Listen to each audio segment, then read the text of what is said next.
La station spatiale Alex tournait silencieusement au-dessus de l'hémisphère nord de Gliese 667c, ses panneaux solaires captant la faible lumière d'une étoile naine rouge. L'équipe de 6 scientifiques à bord en était au 43e jour d'une mission de routine lorsque le premier signal est arrivé. Une série d'impulsions radio sur des fréquences qui ne devraient pas exister, émises d'un point vide de l'espace, à 120 km de la station. Brianna Mossa, coordinatrice de la mission, a ajusté les paramètres du télescope électromagnétique pour la 10e fois, mais les enregistrements sont restés inchangés. Le phénomène, s'il s'agissait bien d'un objet, se déplaçait sur une trajectoire qui défiait les lois de la physique newtonienne, accélérant et décélérant sans propulsion détectable. Dans la salle de contrôle, Alec Humine, spécialiste en dynamique orbitale, frotta ses yeux fatigués. Les graphiques sur son écran montraient une courbe impossible, comme si l'espace autour de l'événement était en train d'être plié. « Ce n'est ni un astéroïde ni un vaisseau », murmura-t-il, plus pour lui-même que pour Brianna. C'est comme si le vide lui-même respirait. La première tentative d'approche a eu lieu à 17h13, heure de la station. Une sonde non habitée a été lancée, équipée de capteurs haute résolution et d'un émetteur de données en temps réel. Alors que la capsule progressait dans l'espace, les moniteurs affichaient des images granuleuses d'une chose qui semblait à la fois solide et fluide. Sa surface réfléchissait des motifs de lumière qui ne correspondaient à aucune source connue. Au 23e minute de vol, la sonde a cessé de transmettre. Il n'y a eu ni explosion, ni signe d'endommagement, seulement le silence. Le lendemain matin, lors de l'analyse des enregistrements résiduels, la physicienne théoricienne Chiara Chen a signalé une anomalie. Les données gravitationnelles indiquaient que le phénomène non seulement se déplaçait, mais déformait l'espace autour de lui. C'est comme s'il créait un chemin qui n'existe pas, dit-elle, en traçant des lignes dans l'air avec ses doigts. Comme une rivière qui décide de changer de cours au milieu du désert. Cette métaphore, aussi poétique soit-elle, ne rassura personne. Au fil des jours, les cycles de sommeil de l'équipe ont commencé à se déséquilibrer.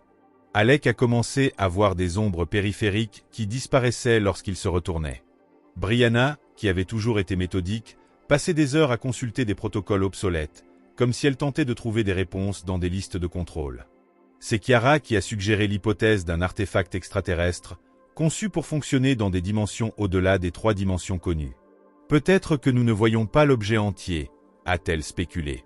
Seulement une tranche de lui, comme un cube vu par une fente dans une porte.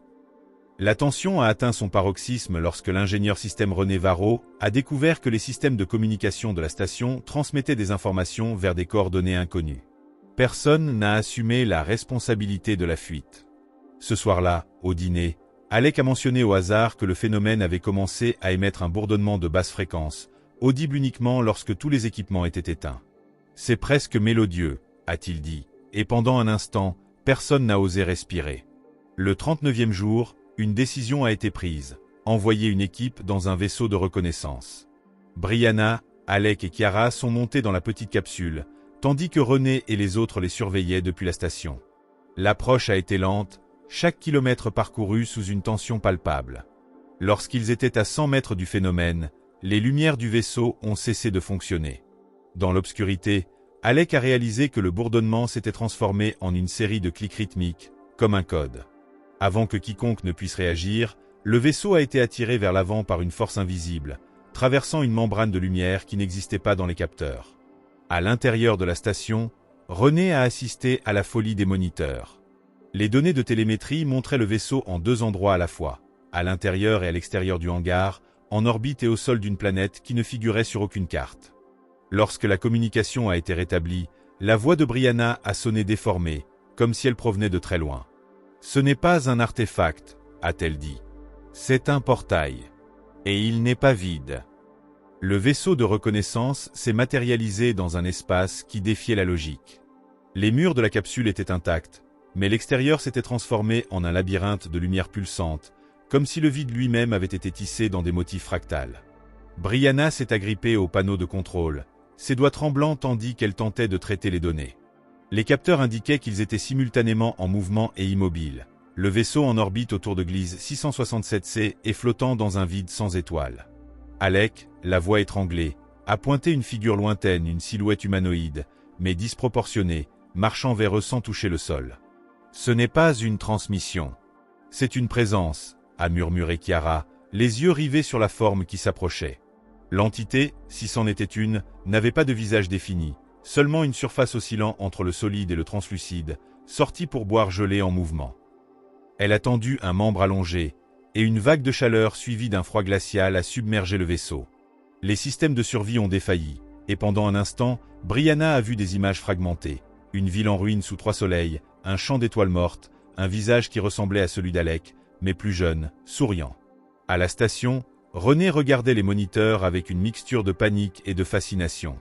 Les données du vaisseau montraient des lectures contradictoires. L'équipe était en vie, mais leurs signes vitaux oscillaient comme s'ils étaient en plusieurs endroits en même temps. Avant qu'ils ne puissent avertir les autres, une deuxième figure est apparue à l'écran. Une femme en uniforme déchiré, les yeux blancs comme neige, murmurant une langue que René ne reconnaissait pas. Elle a tendu la main vers la caméra, et la transmission s'est coupée. À l'intérieur du vaisseau, l'air était dense, chargé d'une odeur métallique qui ne devrait pas exister dans l'espace.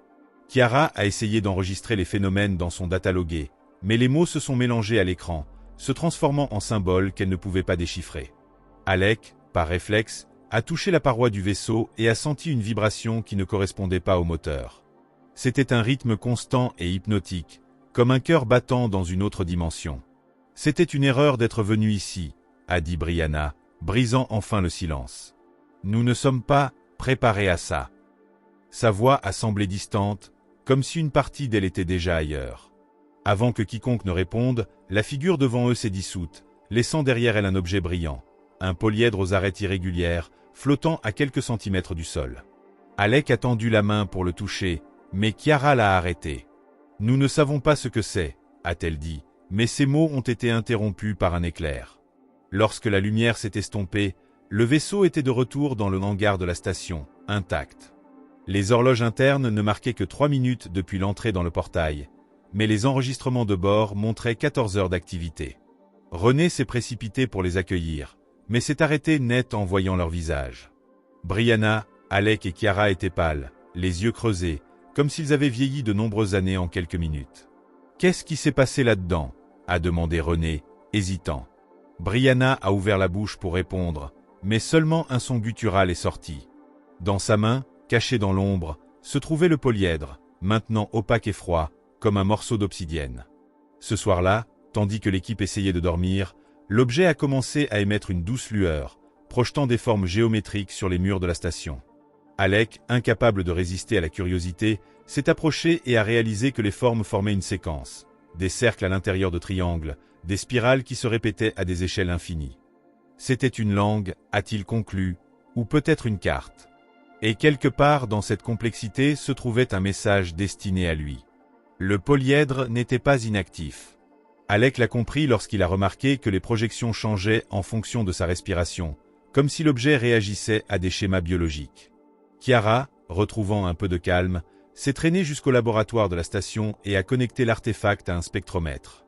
Les résultats ont été non concluants. Le matériau n'avait pas de masse mesurable et n'émettait pas de rayonnement, mais sa structure interne semblait contenir des couches infinies, comme un fractal physique. « C'est un paradoxe », a-t-elle murmuré, tandis que les autres se sont rassemblés autour d'elle. « Quelque chose qui existe et qui n'existe pas en même temps. » Brianna, toujours sous le choc, a ordonné que l'objet soit isolé.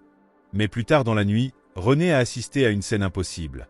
Le polyèdre s'est déplacé seul dans le couloir, laissant des traces lumineuses qui disparaissaient au contact. Il a essayé de le saisir, mais ses mains l'ont traversé, comme s'il était fait d'air. Au réfectoire, l'équipage a trouvé des marques sur le mur, des symboles identiques à ceux projetés par l'artefact, désormais gravés dans le métal. À 5 heures du matin, Alex s'est réveillé avec une étrange certitude. L'objet voulait quelque chose de lui. Il a suivi les motifs de lumière jusqu'à la salle des machines, où le polyèdre flottait au-dessus du réacteur de fusion. En s'approchant, des visions l'ont envahi.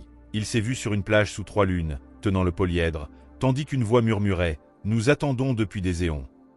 Lorsqu'il a essayé de partager l'expérience, les mots se sont coincés dans sa gorge, se transformant en sons incompréhensibles. Kiara a découvert que l'artefact modifiait les enregistrements de la station.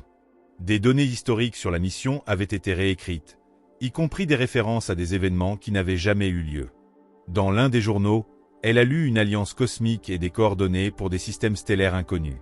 En confrontant Brianna, elle n'a reçu qu'un regard vide. « Nous ne pouvons pas faire confiance à nos propres souvenirs », a dit la coordinatrice, d'une voix dénuée d'émotion. La crise a atteint son paroxysme lorsque le polyèdre a émis une fréquence qui a mis hors service tous les systèmes de la station. Dans l'obscurité, les membres de l'équipage ont entendu des pas résonner dans les couloirs, plus de pas que le nombre de personnes à bord. René, armé d'une lampe de poche, a suivi le son jusqu'au dépôt, où il a trouvé Alec immobile, le polyèdre brillant dans ses mains.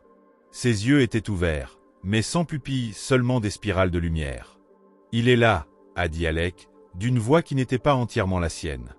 Et il se souvient. Brianna a ordonné que l'artefact soit éjecté dans l'espace, mais en essayant, ils ont découvert qu'il était fondu au cœur de la station.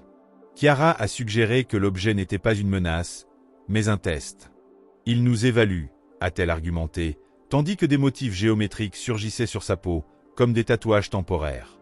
Et nous ne sommes pas dignes. La dernière nuit, avant le silence final, le polyèdre a projeté une image sur le dôme d'observation. Une toile de ligne reliant des milliards de points lumineux, chacun représentant une civilisation. Gliese 667C n'était qu'une parmi tant d'autres, et la Terre, un point insignifiant, était marquée d'un symbole d'alerte. Alec, presque méconnaissable, a souri sans joie. Il le savait déjà, a-t-il dit. À notre sujet. À propos de ce que nous allions faire. Lorsque la station a cessé d'émettre, il n'y a eu ni explosion ni effondrement. Seulement un vide là où il y avait auparavant de la vie, et un seul polyèdre flottant dans l'orbite d'une étoile oubliée, prêt à attendre encore des éons jusqu'à ce qu'une autre âme curieuse s'approche.